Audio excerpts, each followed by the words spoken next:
Very excited to have Russell Doré with us tonight. He's going to speak about some of the most iconic men who brought flight to the everyday person. The Wright Brothers, Bill Boeing, Donald Douglas. Unfortunately, he's not here yet.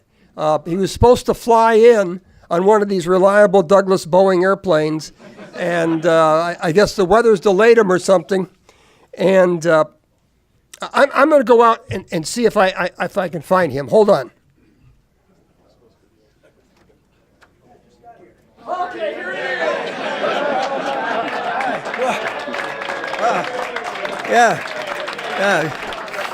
Glad to be here.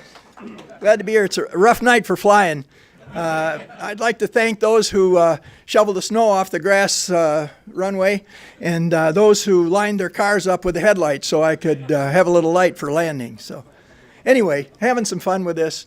The way this came about, really, and I'm not going to keep it on because it's too warm and so forth, and I also need my other eyes. But my wife's uncle was Bob Medetol, one of the Medetol brothers who founded Medetol Field up in Plymouth, and somehow this hat and goggles came into the family, and so I put together this presentation, and I figured I had to use it somehow.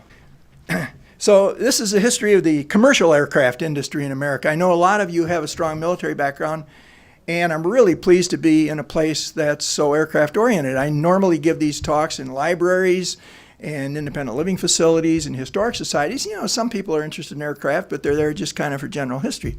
But pretty much everyone here, I'm sure, is interested in aircraft. So it's kind of neat to speak to a group like that, and you probably know a lot more than I do about it.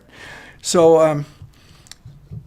But it is a commercial aircraft industry. We will mention a few military aircraft because they were kind of interwoven, but trying to keep this thing within a time limit.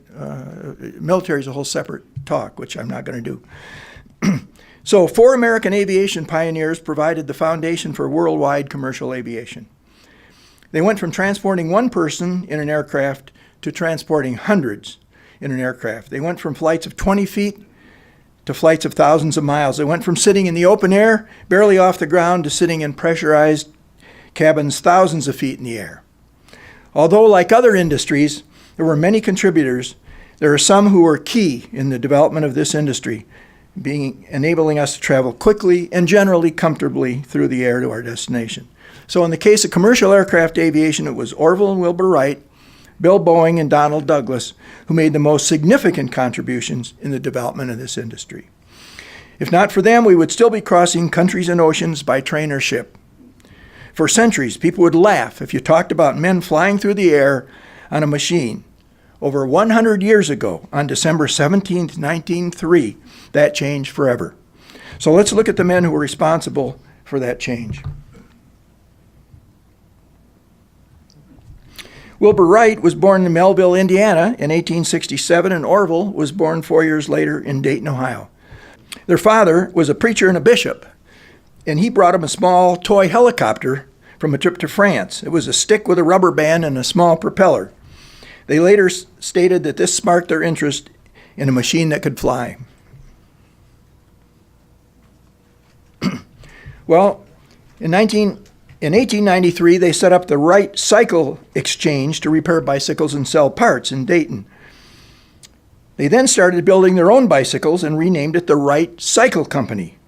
The building was later moved to Greenfield Village, and this is the Greenfield Village building. There are a couple of other ones in the Dayton area, but they were all occupied by the Wright brothers, so they're all originals.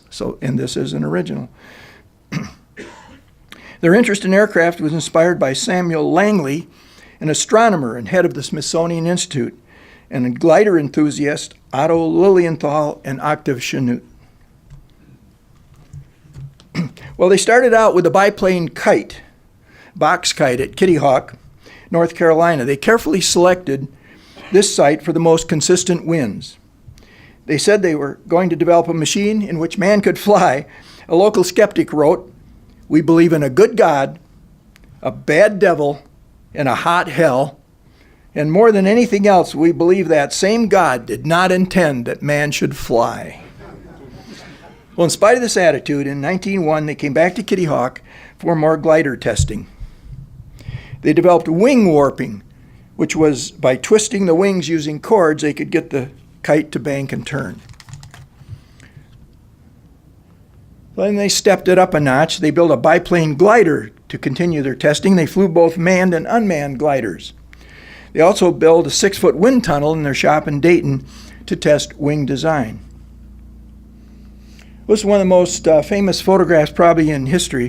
In 1903, their bicycle mechanic Charlie Taylor built a 4-cylinder engine with an aluminum block, generated 12 horsepower. They built a plane which had 2 pusher-style propellers driven by one engine.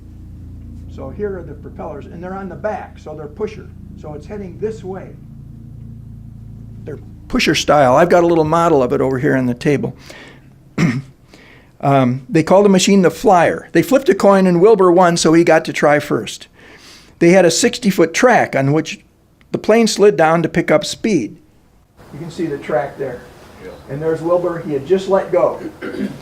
Wilbur just let go. He ran alongside to steady it, and he had just let go. I'm sorry. This was. I'm getting ahead of myself. Okay, so this was Wilbur's first try, but when it cleared the track, it fell 100 feet from the end. Okay, so he wasn't really the first successful flight. So on December 17th, it was Orville's turn, and this is the picture with Orville. He launched into a 21-mile-an-hour wind with Wilbur running alongside to steady the wing. Orville flew 100 feet in 12 seconds, took more tries, and on the 4th attempt, he went 852 feet in 59 seconds. So history was made that day in 1903. Man had flown under power for the first time ever. The Flyer was blown over by strong winds later and never flew again. It was brought back and stored in Dayton for several years and now displayed at the Smithsonian Institute in Washington, D.C. Well, the same year that they flew successfully, 1903, the Smithsonian Institute had financed Samuel Langley's invention of an aerodrome flying machine. It's a beast. You can see the pilot up here. It's got forward wings and aft wings and pontoons and really exciting. And when it took it off, it catapulted into the icy Potomac River, never to be tested again. The Institute had spent $70,000 on its failure.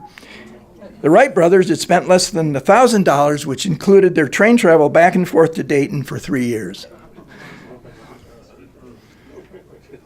Government work, huh? Versus a free enterprise. No politics here. Well, in 1904, they built a second plane, the Flyer 2, in a field near Dayton called Huffman Prairie. Wilbur flew it for over 1,000 feet.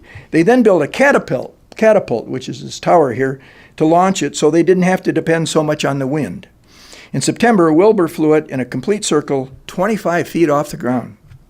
Well, the first article on their flights was in 1905 by a beekeeper, Amos Root, in his magazine Gleanings in Bee Culture. That's the first time anybody thought it was important enough to write about. He was fascinated by the prospect of human flight.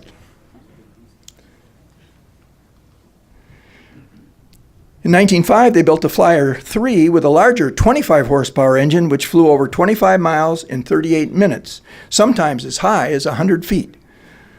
Yes, that's about 40 miles an hour. Wilbur wrote, "When you know after the first few minutes that the whole mechanism is working perfectly, the sensation is so keenly delightful as to be almost beyond description. Nobody who has not experienced it for himself can realize it. It is a realization of a dream so many persons have had of floating in the air. More than anything else, the sensation is one of perfect peace, mingled with excitement that strains every nerve to the utmost if you can conceive of such a combination." It kind of reminds me of my flight yesterday back from California. There was much more interest in their invention in Europe than in the U.S. In 1906, France offered them $200,000 for one machine, with $5,000 to be put in escrow to start. Wilbur, now age 40, sailed to Europe for a 3-month stay to finalize the deal, but it fell through. Finally, in 1908, the U.S. War Department offered them $25,000 for one plane provided it passed certain trials. They modified the Flyer 3 to carry 2 people in sitting positions, a requirement of the military for any contract, so one guy could throw the bombs off. This design worked in several flights. Meanwhile, Wilbur flew some trials for the French at a racetrack in Le Mans. He flew for 2 minutes in 2 circuits off the track and later flew 2 figure eights. In 6 months in France, over 200,000 people had seen him fly. On one flight, Edith Berg, wife of their sales agent, became the first woman to fly. She tied her skirts around her ankles with rope for modesty, ladies, and it produced a magazine cover photo, and a Paris dress designer, Paul Perot, produced a best-selling hobble skirt. In September, they flew trials for the U.S. War Department at Fort Myer, Virginia. Orville flew for almost an hour while 1,000 government officials, congressmen, and cabinet members from Washington watched. Well, unfortunately, we had, the risks in this business. As you know, on September 17th, 1908, Lieutenant Thomas Selfridge, a West Point graduate, rode with Orville. A propeller tip broke off, they crashed, and Selfridge was killed, becoming the first aircraft casualty in the history of powered flight. And yes, Selfridge Field here in Detroit area is named in his honor. Orville was in critical condition with a fractured leg and hip and 4 broken ribs. This was the only time in their 4 years of flying that something had broken. They had each crashed previously, but not due to faulty equipment. Pilot error. Well, Wilbur returned to France. He won the Michelin Cup race, where he took off without the catapult. He flew 77 miles in 2 hours, which is a speed of 36 miles an hour. Women found Wilbur quite appealing. One attractive Parisian lady, the wife of a prominent politician, spoke to a reporter with the understanding that her name would not be mentioned, and you'll see why. She said her first impression was not altogether favorable, but stated, "Mr. Wright appeared a bit too rough and rugged. His expression was fixed and terribly stern. But the moment he opened his lips to speak, the veil of severity vanished. His voice was warm, sympathetic, and vibrating. There is a kindly look that imparts exceptional charm and refinement to his bright, intelligent eyes. The frank, honest way in which he looks straight in the eyes of the person to whom he speaks, and the firm grip of his wiry, muscular hand seem to give true insight into his character and temperament. He impressed me as one of the most remarkable men I have ever met." You can understand why this married woman did not want to be quoted in the press. November 1908, the Aero Club de France awarded Wilbur the gold medal and $1,000. It was presented at a banquet for 250 guests, including Gustav Eiffel, designer of the Eiffel Tower. Well, by now, the Wright brothers had $35,000 in the bank, and their sister Catherine became their social director in France. Wilbur had been in Europe for a year and set every record for distance, speed, and altitude, and time in the air. He made the first flight with a passenger there. They had $200,000 in prizes and contracts. The U.S. finally began recognizing them with a $30,000 contract with the War Department. In 1910, Orville began training students in Montgomery, Alabama, at a site that later became Maxwell Air Force Base. They then moved the school to Huffman Prairie Flying Field near Dayton, Ohio. They also had a school in Augusta, Georgia, shown here. You're looking down on tents, okay? These are tents. So it's an aerial photograph, I guess, unless there was a steep hill there. Pardon? A drone, yeah, drone, sure. Does this guy show up at every? So from 1910 to 1916, they trained 119 individuals to fly Wright airplanes. In 1910, the brothers flew together for the first and only time on a 6-minute flight. See, they had promised their father, Milton, that they would never fly together for safety reasons. But he finally said okay, and so they flew together. And then Orville took 82-year-old Milton on a 7-minute flight, his first and only flight. Milton called to his son, "Higher, Orville, higher." They reached the thrilling height of 350 feet. Well, Wilbur died in 1912 from typhoid fever.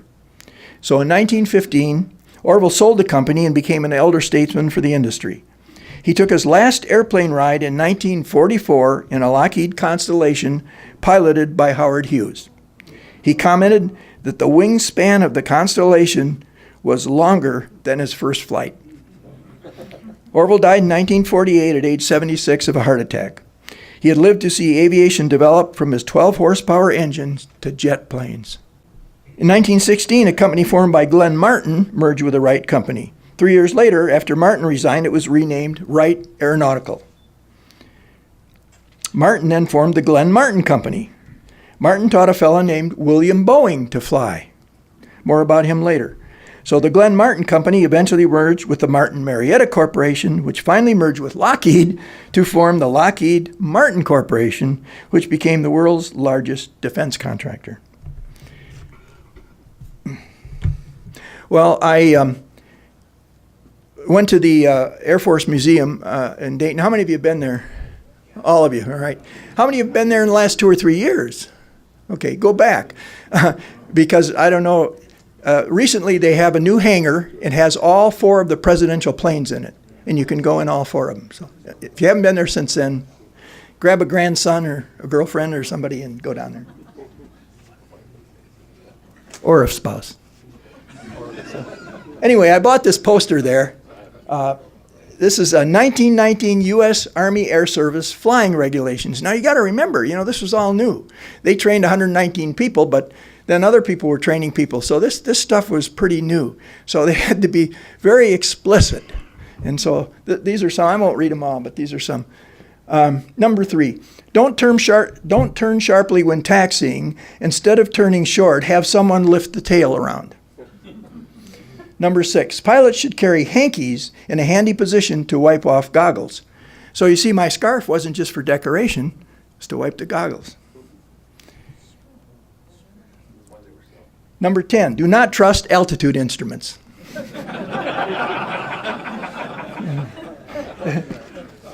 A lot of you guys must fly or have flown because I don't get that big a laugh normally. Number 11, learn to gauge altitude, especially on landing. 18, if flying against the wind and you wish to turn around and fly with the wind, don't make the sharp turn near the ground, you might crash. I mean, they really had to be explicit. Number 20, don't attempt to force machines onto the ground with more than flying speed. The result is bouncing and ricocheting. Number 21, aviators will not wear spurs while flying. Now, it took me a while on that, but you see, they rode their horse out to the plane, right? And they got on, forgot to take off their spurs, and they got their spurs hooked into the pedals, or they punctured holes in the car in the plane. So they had to tell them to remember to take off your spurs. And number 25, if an emergency occurs while flying, land as soon as possible. And number 26, I love this one. It is advisable to carry a good pair of pliers in a position where both pilot and passenger can reach them in case of an accident. And then last one, 27, joyrides will not be given to civilians. So, anyway, there's some more on here. You can look at it later. But it's a fun poster. You can buy it when you're down there if you want. Well, Glenn Curtiss was a bicycle mechanic in New York who became a champion motorcycle racer. He invented the aileron, which gave better control than the wing warping used by the Wright brothers. So all aircraft manufacturers, including the Wright brothers, adopted ailerons in their wing designs. His Curtiss Airplane and Motor Company eventually merged with the Wright Company in 1929 to form the Curtiss-Wright Company. There were dozens of small aircraft manufacturers which sprang up across the country. An example is the Stinson Aircraft Corporation of Northville, where I live. Eddie Stinson's oldest sister, Catherine, was an early female aviator and inspired Eddie to fly. Eddie was trained in the Wright Flying School in Dayton, Ohio.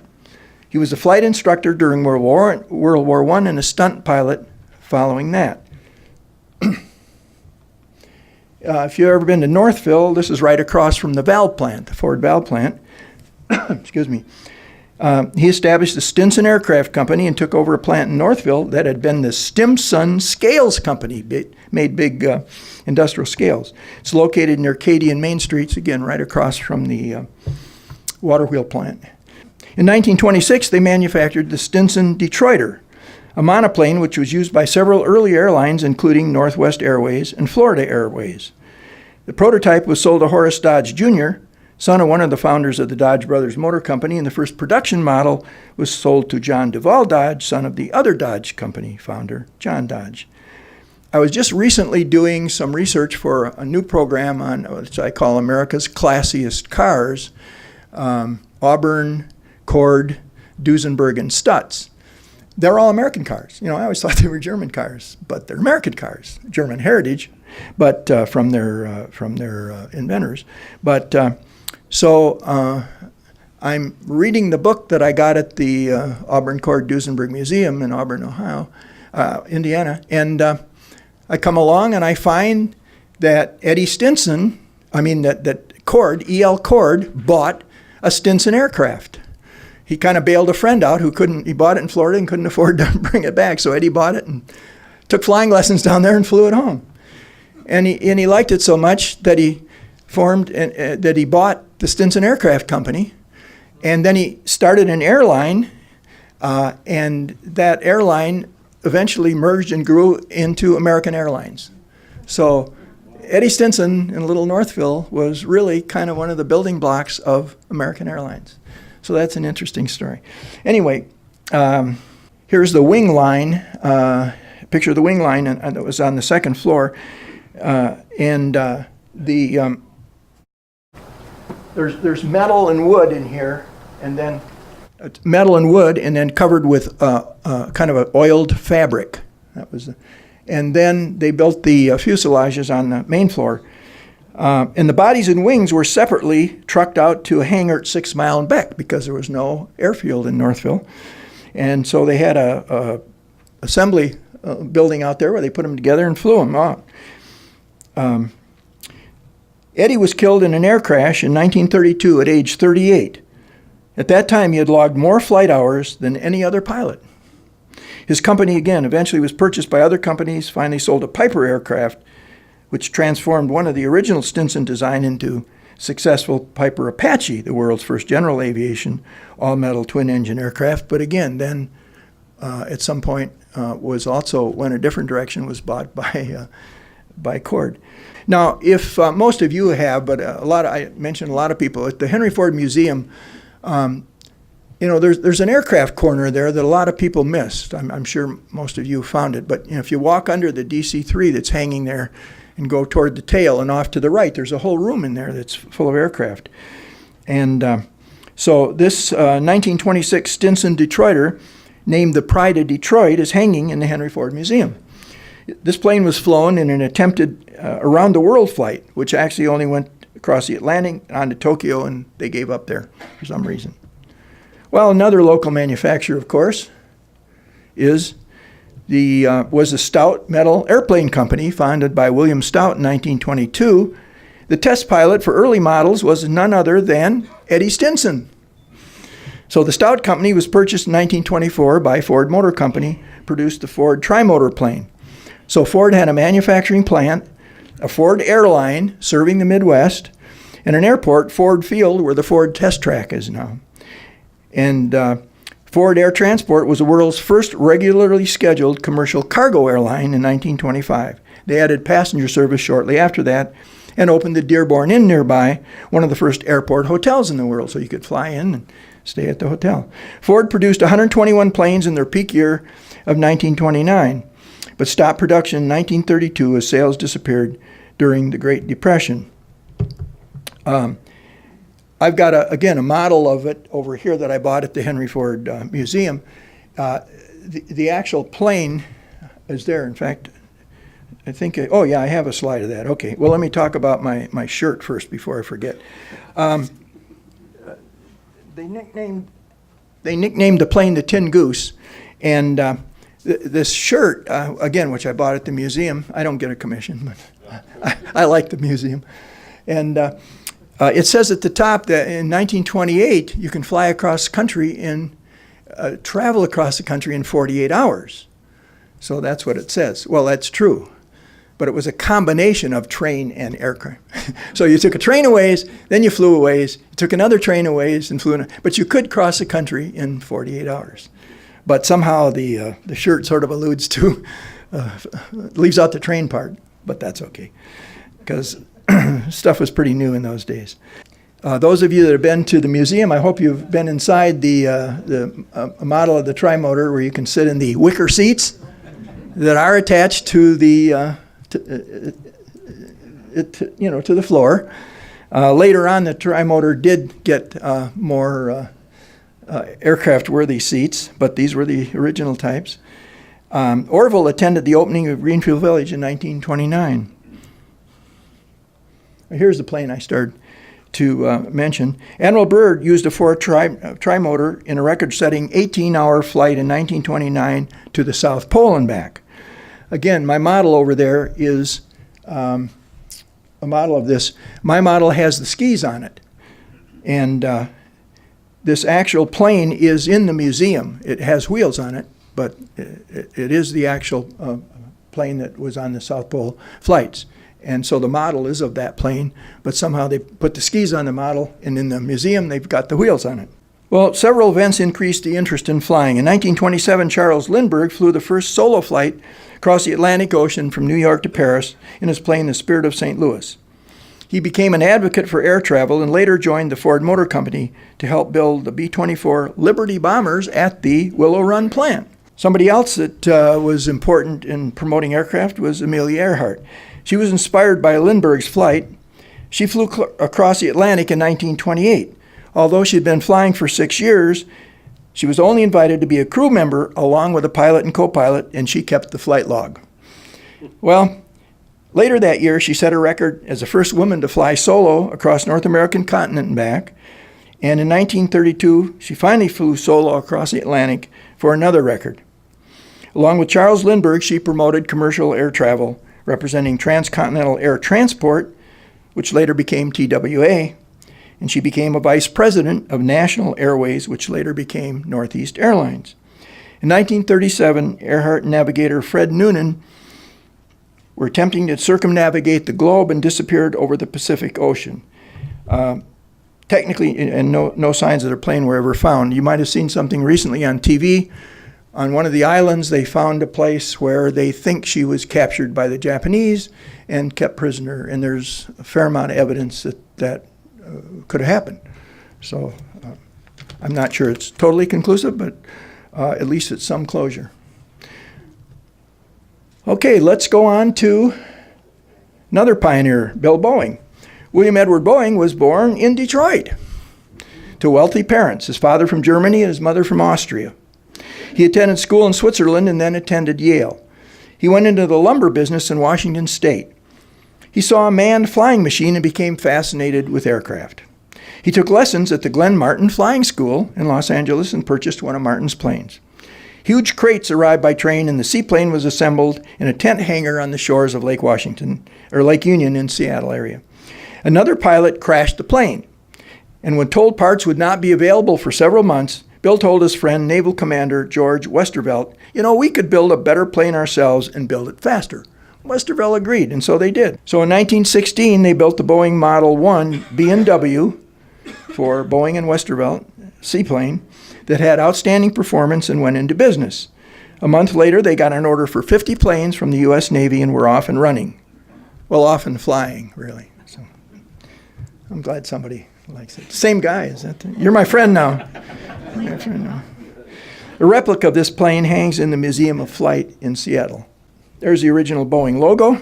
Here's in 1925, they produced an open cockpit biplane for the U.S. Post Office. They modified it to a Model 40A, which had an enclosed cabin for 2 passengers between the mail compartments. It was used by early airlines, including Boeing's own Boeing Air Transport and Varney Airlines. Although the 2 passengers were in the cabin, the pilot was out in the wind. The Model 40C and Model B2 had an enlarged cabin for 4 passengers. Entry doors for the passengers were both on the left side of the fuselage, 1 door for each row. and again, the pilot is still outside. So here's the door for row 1, and up here's the door for row 2. So you get in that side, and there's the pilot. The Henry Ford Museum has this 1927 Boeing B2 on display. Well, in 1930, Boeing designed a departure from the biplane. The Model 200 series had an all-metal, low-set cantilever wing, featured a streamlined fuselage, and a retractable landing gear, carried 8 passengers in an enclosed cabin in addition to the mail cargo area, but the pilot still sat out in the open.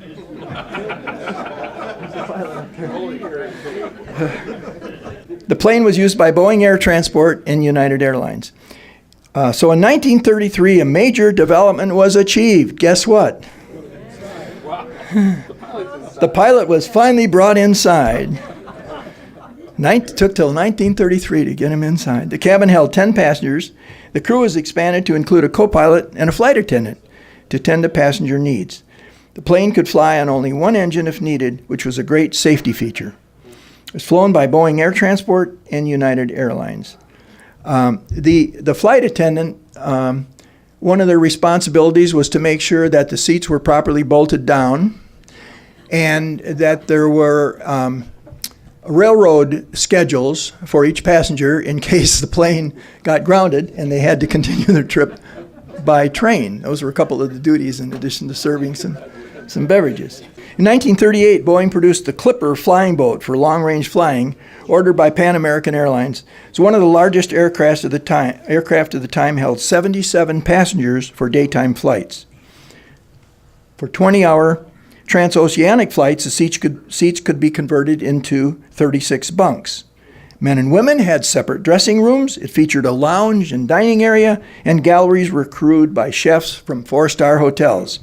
White-coated stewards served 5-course meals from gleaming silver service. This was a form of travel for the super rich, just like we experience today. 1940, Boeing introduced the first commercial aircraft with a pressurized cabin, which had allowed it to cruise at 20,000 feet, above many weather disturbances. This 4-engine plane was derived from the design of the B-17 bomber. The Stratoliner was flown by TWA and Pan Am.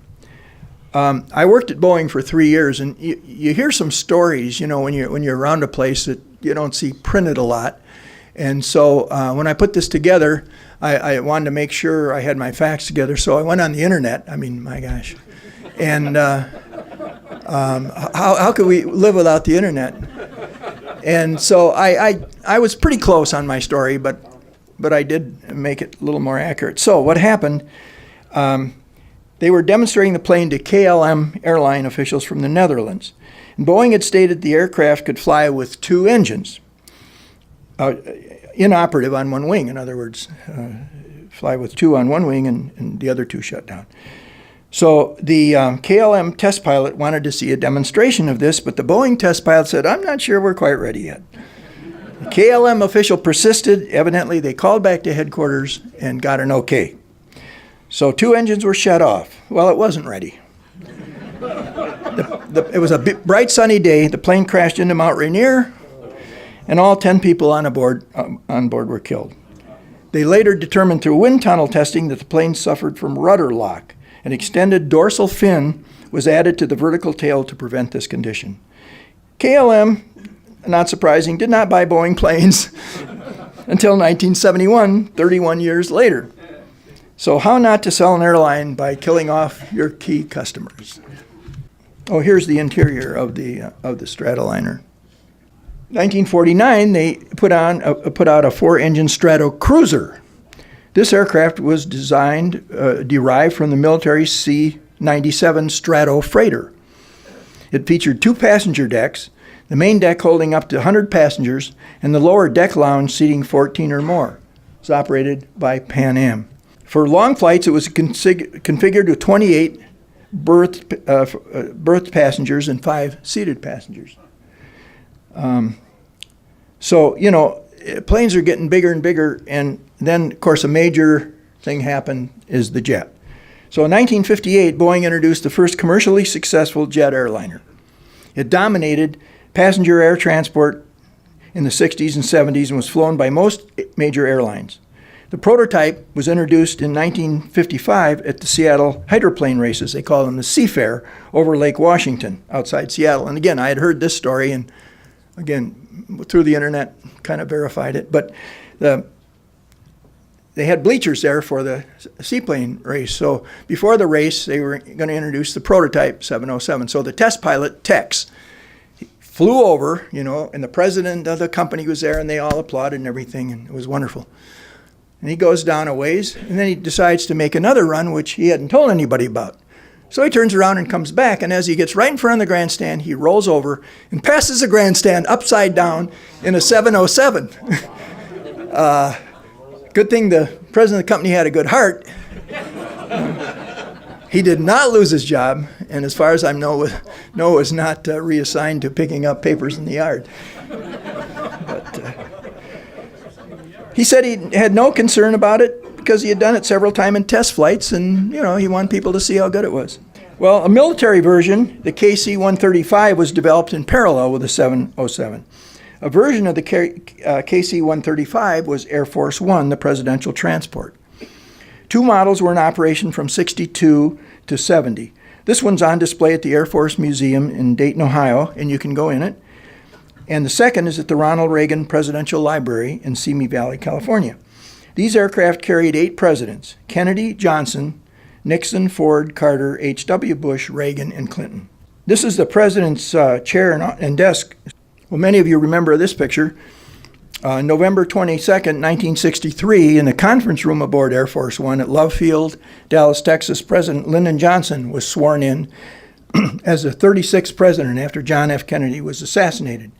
You can see Jackie Kennedy standing on our right, and Lady Bird standing on our left next to him. The photographer had Jackie turn slightly to her right so that the blood stains on her pink suit would not be visible in the photo. Well, in 1964, Boeing introduced the second of its family of jets.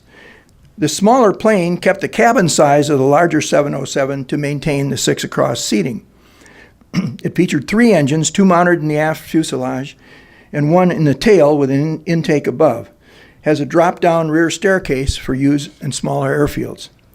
Well, this was almost a tragedy for Boeing. A series of accidents almost took the 727 out of operation.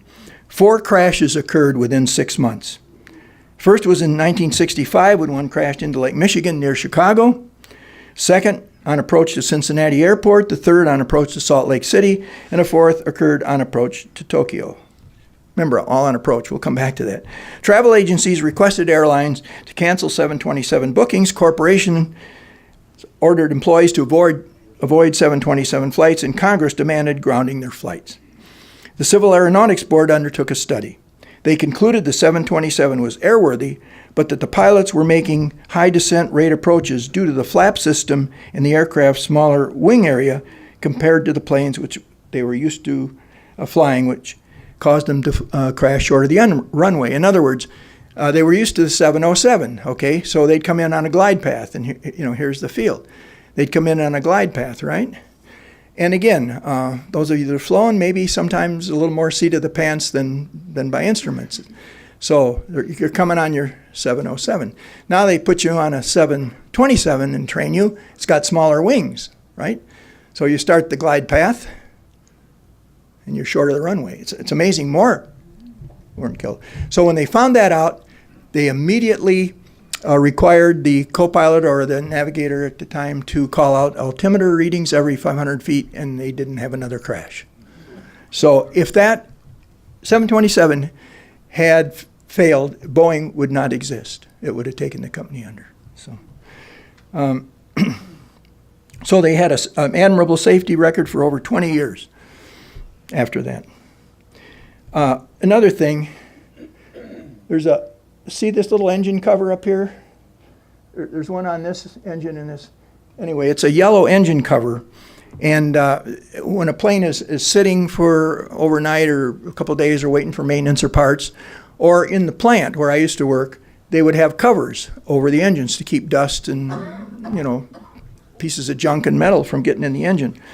And So one day an employee came in to the plant, and these were huge wooden covers. Took 2 men to put them up there, and an employee came in, line employee came in and said, my kid's got a plastic wading pool. It looks just about the right size, and I think it would fit. And fortunately, he was a good supervisor, and he said, bring it in, let's try it. Tried it, fit perfectly. So when we were doing tours of the plant when I was there, they still had Mickey Mouse and Donald Duck on the covers.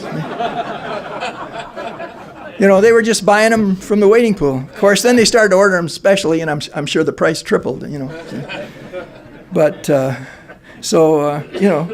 they were always a very well-managed company, and fortunately had good supervisors. Well, back in 1963, President John F. Kennedy announced a design competition to build a government-funded supersonic aircraft. On January 1st, 1967, Boeing was declared the winner. By October of that year, delivery positions were reserved for 122 SSTs. Well, public resistance killed it because of the sonic boom noise and alleged damage to the ozone layer due to the exhaust's nitrogen oxides. Some in Congress doubted that the government would ever recoup its investment. So in May of 1971, the Congress voted to end the funding, and the SST was dead. Well, the French supersonic Concorde was built, but only 14 were made. And again, the boom was part of the issue. I remember being in a company at that time when it was flying. Tickets were about double first class. They operated from 76 to 2003. Now, I'll tell you, this field is changing. This is an article dated March 15th. Last year, March 15th last year. Okay. I just found it. That's what I'm sorry. I thought that's pretty current. I'm a seer. Anyway, it's headed, supersonic planes are mounting a comeback without that earth-shattering boom. So and I just got a couple of notes here. I just copied the article because I just found it. But Lockheed and a company called Spike and a company called Boom are building supersonic. Boom, that's a weird sonic boom.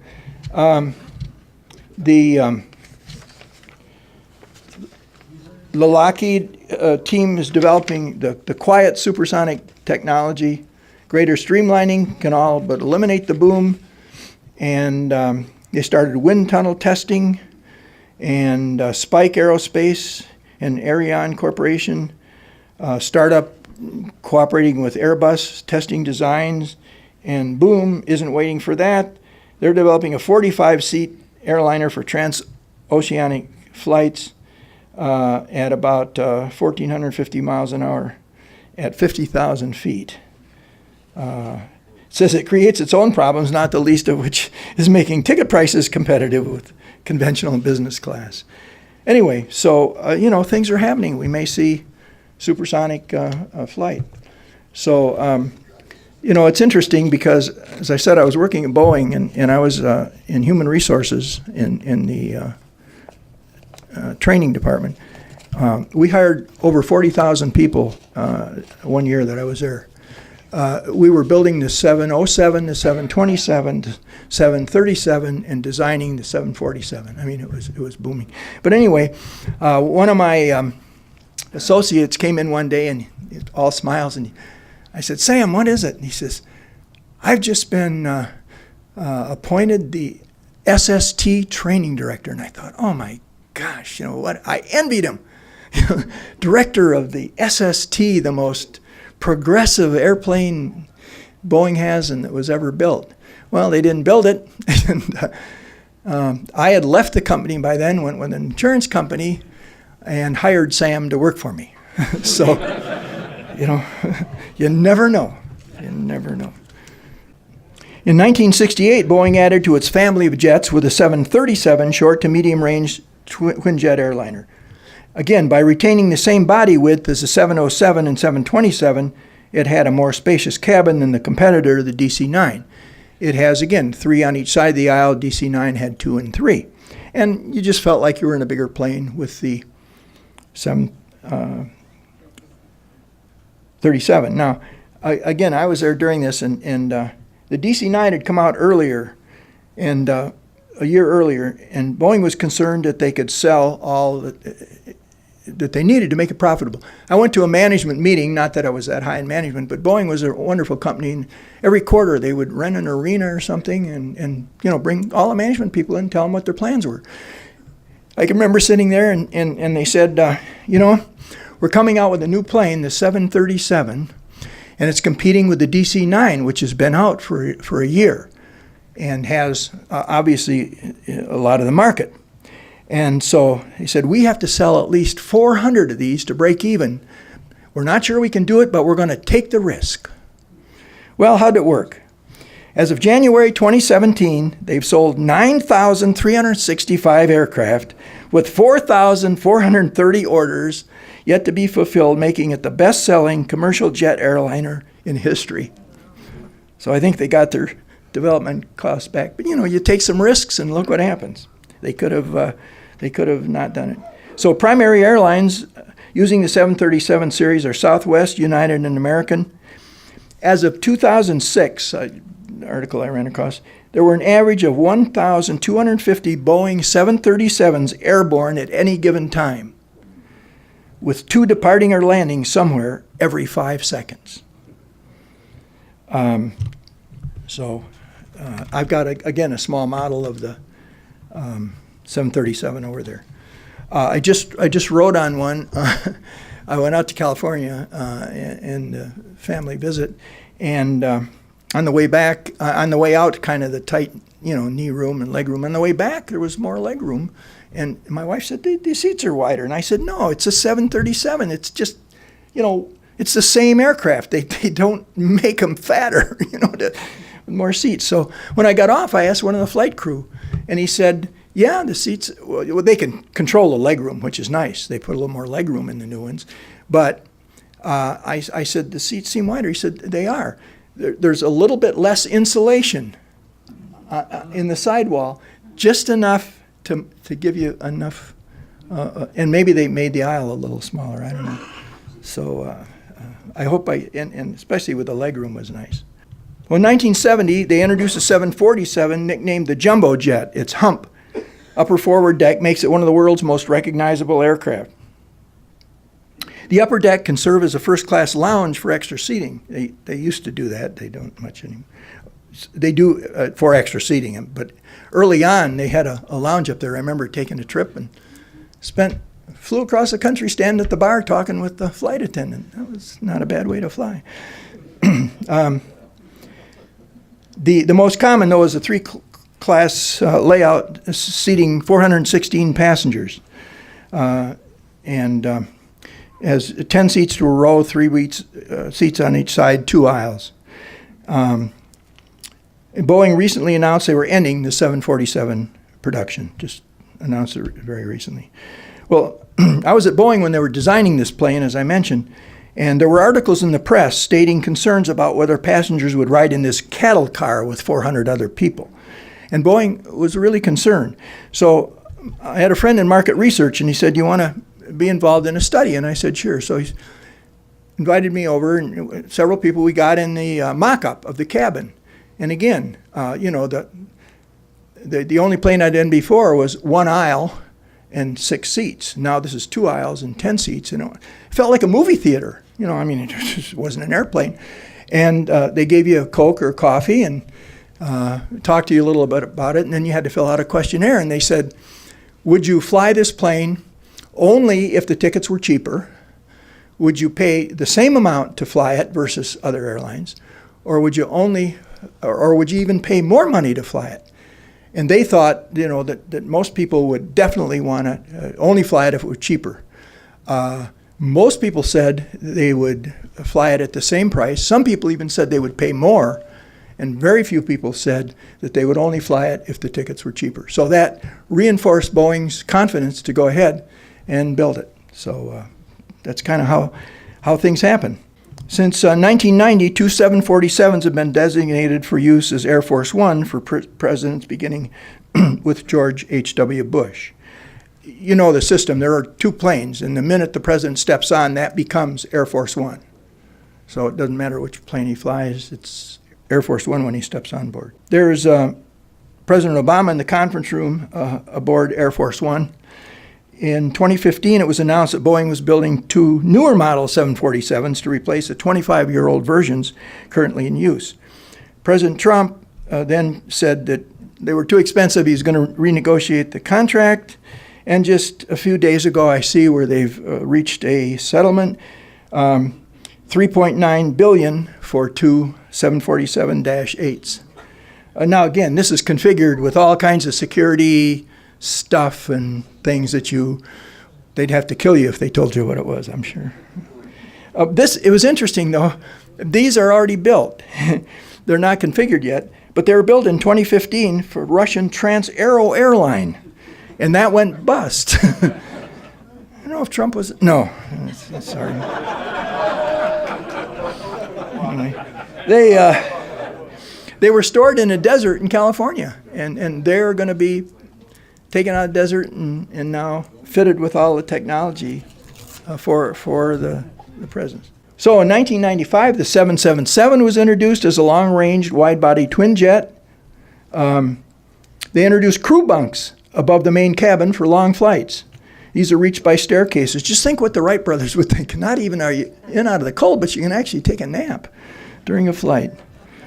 In 2011, Boeing introduced its latest model, the 787 Dreamliner. It's a long haul. I'm sorry, wait a minute. Here, I jumped ahead. I'm sorry, I jumped ahead. The 82 was a 767. Okay. This model is still in production. And then in 83, the 757.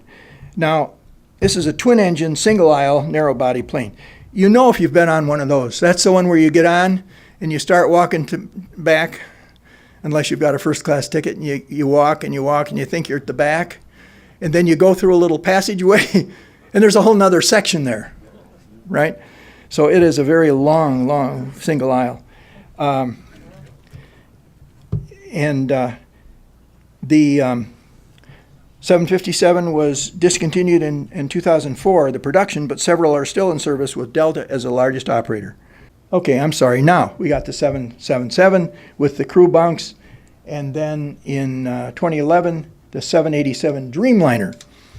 It's a long-haul, wide-body twin-engine model, pioneered the use of composite carbon fiber, reinforced polymer, as the primary material, replacing traditional aluminum structure. In other words, it's made partly out of plastic.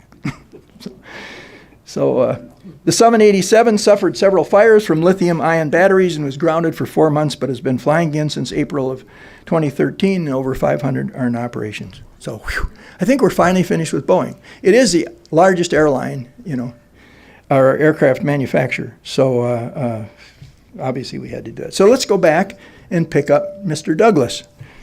Donald Wills Douglas was born in Brooklyn, New York. 1982, attended the Naval Academy in Annapolis, where he built model airplanes with rubber band motors in his room and tested them on the grounds. He resigned from the academy to pursue aeronautical engineering at MIT, where he received the first degree in this new field. In 1914, he became chief engineer with the Glenn Martin Company at age 23, and in 1923, he resigned this wonderful $10,000 a year job and founded the Douglas Aircraft Company in 1921 in Santa Monica, California. His logo showed an aircraft circling the globe. Again, we're not covering military aircraft, but his first major project was the DT torpedo bomber for the U.S. Navy, which he designed but was built by other manufacturers such as Dayton Wright Company. Some planes operated off the Navy's first aircraft carrier, the USS Langley. This modified DT was ordered by the Navy on a mission to be the first aircraft to circumnavigate the globe. 5 aircraft were used for this mission in 1924. The mission was successful, taking 371 hours or 15 days of actual flying time to cover the nearly 24,000 miles at an average speed of 70 miles an hour. The mission covered a 6 months time period, established Douglas as one of the world's leading aircraft companies. They continued, of course, to build military aircraft. The plane that was delivered here today was a 19 35, first year of 35, Douglas SBD Scout Bomber Dauntless. And there is a picture of one over here on my chart. It doesn't have all the aircraft, but interestingly enough, it has one over there. Again, you're probably going to hear more about it, but I was here for a meeting this morning on a difference with the Motor Cities National Heritage Area, and they told a little about the plane. And then I asked a couple more things, which I didn't remember everything. But this plane, and you can find out more about it, was used in combat, and then it was used in training in Lake Michigan. They took some freighters and built a carrier platform on them, and they were teaching pilots to fly on carriers. And this one took off and stalled, crashed in the water, and the ship ran over it, and it sunk. The pilot made it out, and so it was underwater for years and was salvaged, and then somehow ended up in Florida, and the museum just got it, and they're going to keep it in the same shape that it's in out there. So I'm sure you'll hear more about that later, but that's a quick overview on that. This is a very significant aircraft. The first commercial success was a twin engine DC3 in 1936. Often again referred to as the most significant transport aircraft ever made. Cruise speed of 200 miles an hour and a range of 1,500 miles. The reason it's so significant is 21-passenger plane was the first airliner that could make money by carrying passengers alone. This is in 36. Up until then, mail paid the and freight, but primarily mail, government mail contracts, paid the bills for the airlines, and the passengers were kind of stuffed in among, as we saw, among the mail, and because that's what paid it. So finally, it took until 1936 to get a plane that could be successful with passenger revenue only. The DC3 could cross the U.S. in 16 hours with 3 refueling stops, produced until 1942. How many of you have flown on one? Okay, I think the reason the reason I remembered is because you got on in the aft section and you walked uphill to your seats because the tail wheel was very small, the other wheels were large. And then after that, they started realizing that that's kind of strange, and let's put a bigger tail wheel on it. Yes, sir? They passed out chewing gum too, so you could pop your ears. Oh, all right, yeah. So, this DC3, I'm sure most of you know, is hanging in the ceiling at the Henry Ford Museum. It's a 39 one that was retired from Northwest Airlines. Well, 1944, a Douglas C54 Skymaster was reconfigured to serve as a presidential aircraft for President Franklin Delano Roosevelt. It did not yet carry the designation of Air Force One, we'll talk about that later, but was nicknamed the Sacred Cow because of the security surrounding it. It's again in the Air Force Museum in Dayton, Ohio. Again, this picture, there's a plexiglass, but you're looking down an elevator shaft at a wheelchair for Franklin Roosevelt. So wheelchair was put in, elevator to get him up. His legs were completely useless. A lot of people didn't realize that. His only walking, because he had braces that came right up under his arms. And so basically walking was sort of waddling on the braces, and you notice he's always hanging on to his son's arm or somebody. So that's in the museum. And FDR only flew in it once, but it also flew Harry Truman for the first 2 years of his presidency. 47, Douglas introduced a 4-engine airliner. Pan Am used them to start transatlantic flights in 52. Seated about 60 passengers. In 1947, the Army Air Force ordered a modified DC-6 for transporting President Truman. He named it the Independence in recognition of his hometown in Missouri. It's on display again at the Air Force Museum, and you can go inside it. In 1954, a 4-engine Lockheed Constellation was modified for transporting President Dwight Eisenhower. He named it the Columbine after the Florida State flower, which was the home state of First Lady Mamie Eisenhower. Now, during Ike's administration, the designation of Air Force One was adopted. This was a result of a situation. And what happened was Eastern Airlines Flight 8610 entered the same airspace as Air Force Flight 8610. Very, very dangerous, because the air controllers, were going by the number. So the designation then of Air Force One was, they came up with that, and again, is given to whichever aircraft the president's in, so there's no confusing it with other flight numbers. Douglas entered the jet age with a 4-engine DC-8 in 1959. Again, Boeing had introduced its 707, 4-engine jet a year earlier, got the jump on Douglas.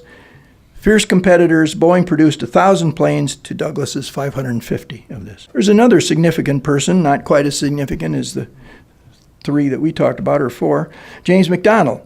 He earned a master's degree in aeronautical engineering from MIT, hired by the stout all-metal aircraft division of the Ford Motor Company. He later worked for the Glenn Martin Company, where Donald Douglas also worked. McDonnell founded McDonnell Aircraft Corporation in 1939 in St. Louis. Again, a big producer of military aircraft. Now, is this the one that you have? So you have a F-4. It became the principal military fighter supplier, strong in aerospace, building the Mercury and Gemini space capsules. In 1967, McDonnell Aircraft merged with the Douglas Aircraft Company to form McDonnell Douglas. 1971, they introduced the DC-10, a tri-engine wide-body jet with 2 wing-mounted engines and a third engine at the base of the tail stabilizer. 9 across seating with 2 aisles. Well, I don't know if some of you remember this, but in 1972, American Airlines flight lost its cargo door, a DC-10, after takeoff from Detroit Metro Airport. It was determined that the outward opening door design allowed the door to appear to be locked, but the internal locking mechanism was not fully engaged. So the door blew out at 11,000 feet, caused an explosion, a decompression, partly collapsed the cabin floor, cut or impeded several of the control cables needed to fly the aircraft. The flight crew amazingly made a successful emergency landing by using the ailerons, right elevator, and asymmetrical engine thrust, and landed it safely, and all passengers were evacuated safely and led directly to the airport restrooms.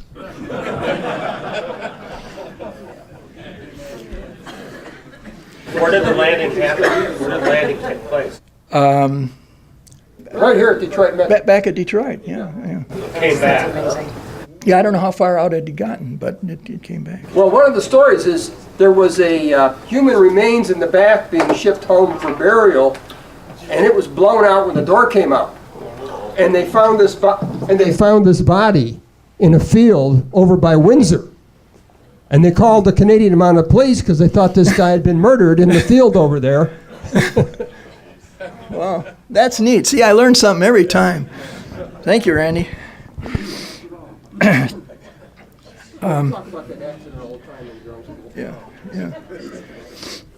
Well, the National Transportation Safety Board made recommendations to change the cargo air design, but did not make an official airworthiness directive.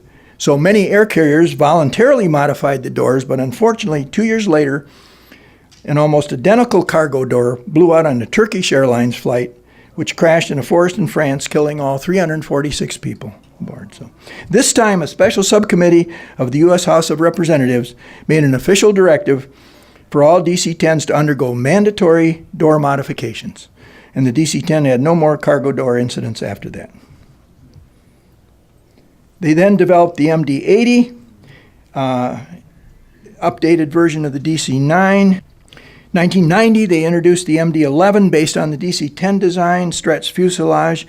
But, Boeing had developed the 777, and Airbus was starting to enter the market with the 330, so this one did not work out very well competitively. So, became primarily an air cargo plane for FedEx, UPS Airlines, and Lufthansa Cargo, discontinued in 2000. Talking about UPS, again, when you're doing these kind of things, your friends send you all kinds of things, fortunately, with the internet. And My one friend sent me this. It's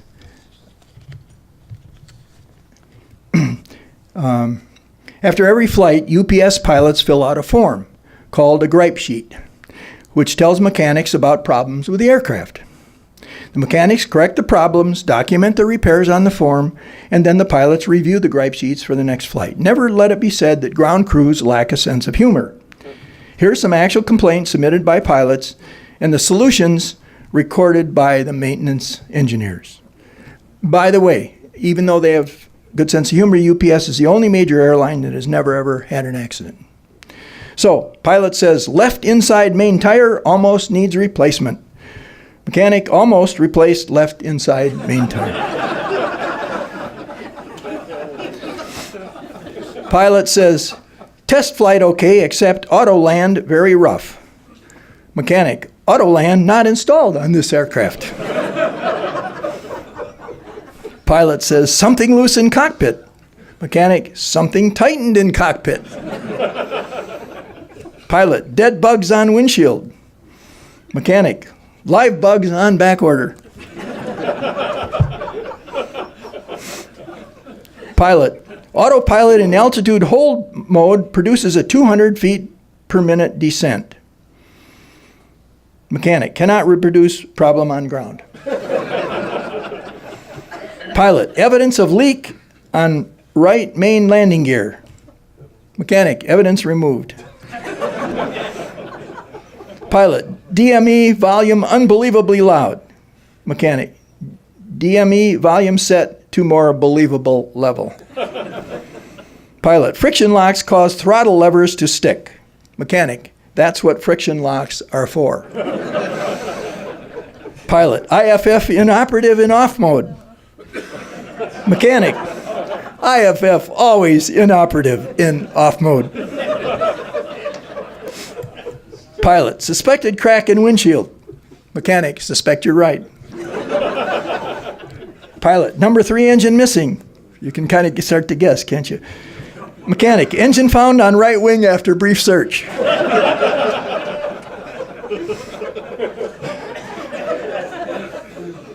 Pilot, aircraft handles funny. Mechanic, aircraft warned to straighten up, fly right, and be serious. Pilot, target radar hums. Mechanic, reprogram target radar with lyrics. Pilot, mouse in cockpit. Mechanic, cat installed. And this is the last one. Noise coming from under instrument panel sounds like a midget pounding on something with a hammer. Mechanic, took hammer away from midget.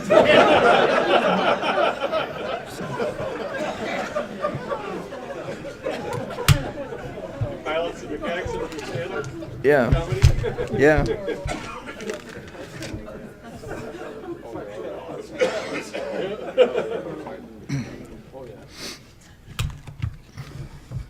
So in 1997, McDonnell Douglas merged with Boeing. The new logo incorporated the globe being encircled, a tribute to the first aerial circumnavigation by Douglas aircraft in 1924. The merger resulted in Boeing becoming the largest commercial aircraft manufacturer and the largest exporter in the United States and the second largest defense contractor in the world to Lockheed Martin. In addition to the commercial aircraft, Boeing produces a wide array of military aircraft such as the F/A-18EF Super Hornet, also a variety of aerospace products, prime contractor for the International Space Station. Well, foreign competition is coming in. Airbus, a consortium of France, West Germany, and United Kingdom, has had great success with its 300 series. Competition is very close, very close. Listen to this. In 2016, Airbus had 1,419 total planes delivered and ordered, while Boeing had 1,416, a difference of 3 aircraft. So they're really fighting it out. A Canadian company, Bombardier, has become a serious competitor in the regional airline segment since entering the marketplace in 1992. They've acquired the Learjet company in 1990.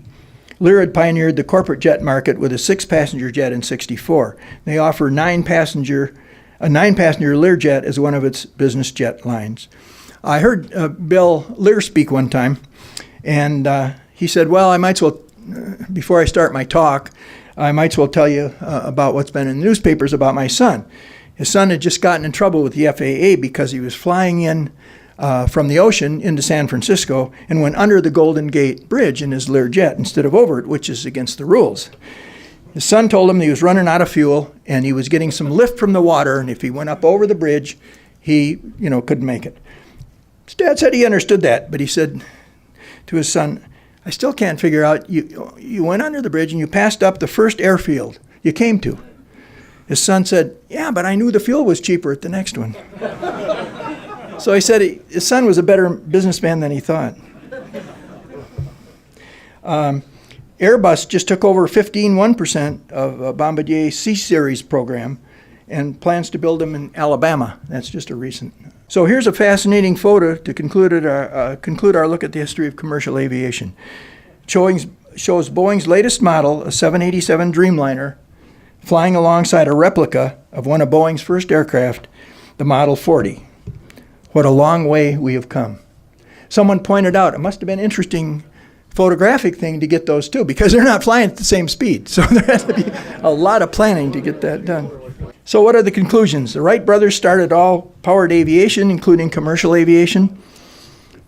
Bill Boeing and David Douglas completed the development of commercial aviation. Dozens of other companies contributed to the development, but not with the impact of Boeing and Douglas.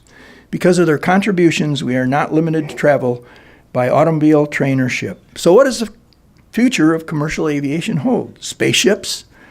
Teleportation? Time travel? Who knows? Is all this just fantasy? Well, SpaceX founder Elon Musk recently announced that the private spacecraft company would fly 2 private passengers on a trip around the moon in 2018. The 2 private citizens have already paid a significant deposit toward the 1-week, 400,000-mile trip expected to cost somewhere around $200 to $700 million per person. Walking around money for most of you. It's about $1,000 a mile. So I wonder what the Wright brothers would have thought about all this. Well, I started to wonder, Musk is also the founder of the Tesla electric automobile company, so I wondered what happened if his aviation engineers got involved with designing his automobiles. Maybe it'd look like this.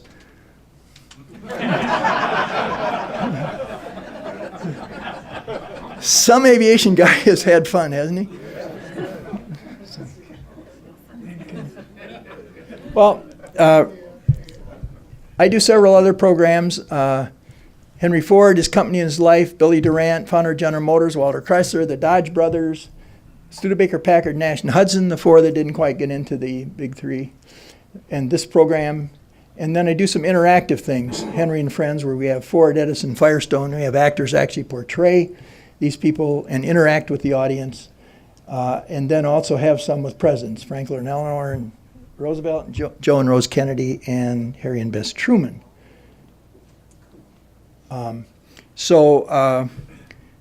Before I conclude, just a couple of things. I have some timeline handouts here. I don't have enough for everybody, but we'll put them out on the table back there. And they're on 2 sides. They're a timeline, and they include some planes that we didn't talk about here. But since we did these one company at a time, I put them all on more of a timeline. So if you're interested, you can take one of those.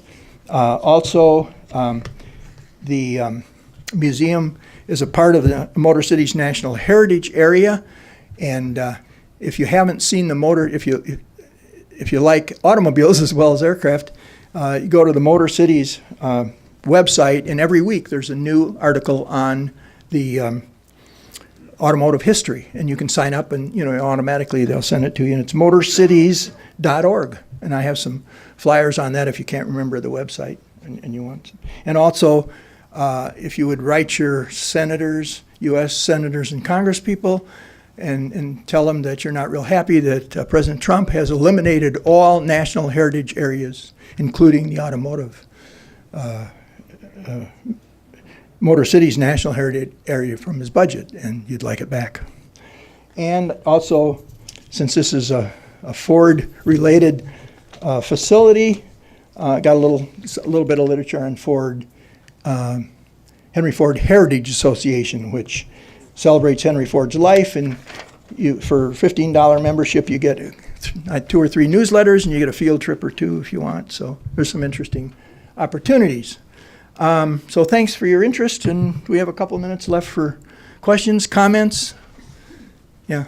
I've been down to Fort Myers. Selfridge crashed his plane down there. Was he visiting Henry Ford or Edison, who had summer homes down there? Do you know that? Or? Fort Myers is in Washington, D.C., not the Oh. city in Florida. Yeah. Oh, okay, yeah, because, yeah, Yeah. yeah. I didn't realize that you just Yeah. said Fort. Yeah, the Fort, right, I'm sorry, the Fort Myers crash was Virginia. D.C. Fort Myers, Washington, D.C. What is it, Virginia, actually, state? One of One of one the suburb, suburb, thank you, yeah. yeah. Sorry about that. It's a good question, yes. A comment and then a question. Yeah, So with regard to the Douglas World Cruisers, Yeah. an interesting statistic that you mentioned, Uh-huh. it took them, to put in perspective, it took them 6 months to complete 15 days worth of flying. yeah. Well, again, they had 5 airplanes, and again, I'm sure they waited for decent weather, you know, and rested their pilots and whatever, so, yeah. And remember, they had to get those planes stationed, too. So they probably shipped them out to strategic points. Yeah, it must have been quite an operation. So the Yeah. question, you having worked for Boeing, Yeah. can you provide any insight why they skipped the 717 numeration in the aircraft? I think there was one. Pardon? I think there was one for a short. B95 was Well, renamed to 717. Yeah, they renamed it Okay. in the modern time, but Yeah. back between the 707 and Oh. 27 and 37, why did they skip the 717? Was it a prototype that they never ended? Don't know. That's a good question. I'll have to Google it. Thank you. Before the 707, they actually had Yeah. 720. There was a 720 too, I think. Yeah. Did I leave the 720 out? I think I might have. Yeah. Yes, sir. Yes. Yes, wasn't the British, we have the Comet? The very first commercially successful, Yes. at least was for a while, Yes. commercially Yeah. successful. But we're talking about America. Yeah, just strictly. No, you're right. It was, and I debated whether to include it, but it wasn't that successful. You know, but it was the first. It was the first jet that worked and functioned and was ahead of Boeing and Douglas. Yes. Back to the Apologize to the British. Boeing around the world, didn't they also put floats on them? It wasn't part of the flight with floats? You mean the Douglas around the world one? Douglas, Yeah, I'm sorry, yeah, So yeah, that would have taken a little time Yeah, to convert. yeah. so it's- yeah. Yes. Who do I see about getting one of those tickets to the moon? Well, I'll be your agent. I'll arrange something for a 10% cut, you know. Yeah. Yeah. We're both retired then. Yes, up here. Just an ironic comment about how spacious the planes used to be and walk around and stuff, and now how tight they are, and the leg room is so narrow and everything. Yeah, yeah. Just shoved in. And it's all about money, you know. And again, fuel costs go up, and money has to be made, you know, for research and development. I did not mention, again, stuff's popping here, but the Airbus has a 380, which is a huge plane, and they've sold a few, but 142 ordered, 100 delivered. And Boeing was going to build a similar one, a big one, and they backed off. They said with the routes, they don't think one big plane is the answer, you know, because there's so many connections. And so Emirates airline is the biggest customer for the 380, and they have some quite luxurious. Anybody flown on the 380? Pardon? They have apartments on the plane. Yeah, you can get it configured with a berth. Yeah. Okay. Any others? Yes. Wasn't there a MD-11 or DC-10, one or the other, went in Chicago on Memorial Day 1979 to lose an engine on fire? DC-10. Did it? He lost the engine. Engine fell off. It crashed? Yeah. Oh, yeah, I'm sure there've been a lot of crashes. Been crashes over the years. Yeah. Yeah. Well, what was the one that crashed here in, at Metro? Like 255, that was a Douglas. Was a MD-80, was it? Yeah, the pilot error with the flaps, took off with the flaps down. That one survivor is still alive, the little girl. A very wealthy little girl. Is she? Yeah, okay. All right, well, I'll be up here if you have any more questions or comments, and we've got some displays back here and up there. Thank you. Thank you so much for coming. That was a fantastic story, and I see that you tell other stories. We might want to have you come back and tell some more stories.